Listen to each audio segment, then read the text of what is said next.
What does it all look like? Well, I mean, Craig, very simply, what you're talking about is not just child rape, but also child torture, right? And very often murder. I spoke to a Mexican investigator once who had been working in this for many, many years, and we were in a city in Mexico, Tenancingo, that literally is founded on generations of child traffickers. I had spoken to a trafficker who, when he was 12 years old, his father and his grandfather took him on a drive to the Mexican state of Chihuahua, where they bought a number of girls and brought them back to Tenancingo because they have an annual festival there where they parade the new young girls, the virgins, through the town, and people in the town choose who they're going to rape that night. I spoke also to some of the girls, I interviewed some of the girls who are being trafficked in that city.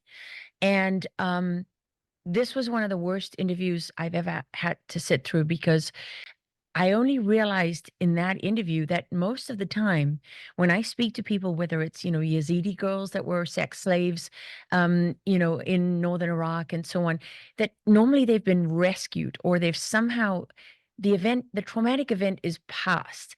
And that doesn't mean, that they're healed, but at least they have the opportunity, right? They've been saved from their torment and the hell that they were living in. But with these two girls, they were gonna walk out that room that night and be raped yet again.